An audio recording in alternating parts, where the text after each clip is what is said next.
BCCI को आखिरकार क्यों मिलती है टैक्स में छूट। नमस्कार, मैं हूं सुनीता और आप देख रहे हैं डीएनपी स्पोर्ट्स। दोस्तों, भारतीय क्रिकेट कंट्रोल बोर्ड यानी कि बीसीसीआई को एक बड़ी राहत मिली है। देश में इनकम टैक्स से जुड़े विवादों पर फैसला सुनाने वाली संस्था इनकम टैक्स एपेलेट ट्रिब्यूनल यानी कि आईटीएटी ने कहा है कि बोर्ड को मिल रही टैक्स छूट जारी रहेगी। आईटीएटी ने कहा कि बीसीसीआई की छूट सिर्फ इसलिए समाप्त नहीं कर सकते क्योंकि वो आईपीएल से मोटी कमाई कर रहा है। Board income tax act 12A के तहत बतौर एक सोसाइटी रजिस्ट्रेशन का हकदार है।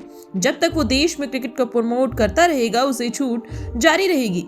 आपको बताएं दोस्तों कि आवेदन को इस आधार पर खारिज कर दिया गया था कि बोर्ड आईपीएल जैसी प्रोफेशनल लीग के जरिए अरबों की कमाई कर रहा है, लिहाजा उसे सोसाइटी एक्ट के तहत रजिस्ट्रेशन नहीं मिलना चाहिए। बीसीसीआई ने इस फैसले को आईटीएटी में चुनौती दी, जहां फैसला उसके पक्ष में आया। आईटीएटी ने कहा है कि जब तक देश में क्रिकेट को बढ़ावा देना बोर्ड का प्राथमिक लक्ष्य होगा, तब तक उसे टैक्स में छूट मिलती रहेगी। फैसला सुनाने वाले आईटीएटी ने मुंबई बेंच में जुडिशियल मेंबर रवीश सूद और वाइस प्रेसिडेंट प्रमोद कुमार शामिल थे। दोस्तों, ज्यादा कमाई से खेल को लोकप्रिय बनाने का मकसद खत्म नहीं होता। आईटीएटी ने फैसले में कहा कि भले ही आईपीएल का स्ट्रक्चर ऐसा है जिससे बोर्ड को बड़ी कमाई होती है, लेकिन इससे ये तय नहीं होता कि बोर्ड क्रिकेट को बढ़ावा देने और लोकप्रिय बनाने का काम नहीं कर रहा है। इसलिए बीसीसीआई को सोसाइटी एक्ट के तहत रजिस्ट्रेशन कराने का अधिकार जारी रहेगा, लिहाजा उसको मिलने वाली टैक्स छूट भी जारी रहेगी।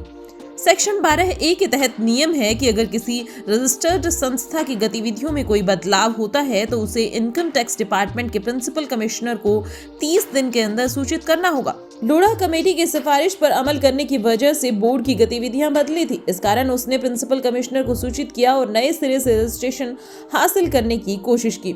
अब इनकम टैक्स डिपार्टमेंट ने 2018 में एक आरटीआई के जवाब में कहा था कि 2014-15 वित्त वर्ष के लिए बीसीसीआई के ऊपर 1325 करोड़ रुपए का टैक्स बकाया था। बोर्ड ने 864.78 करोड़ रुपए टैक्स चुकाए थे, वहीं 460.52 करोड़ रुपए छूट के नाम पर नहीं दिए गए थे।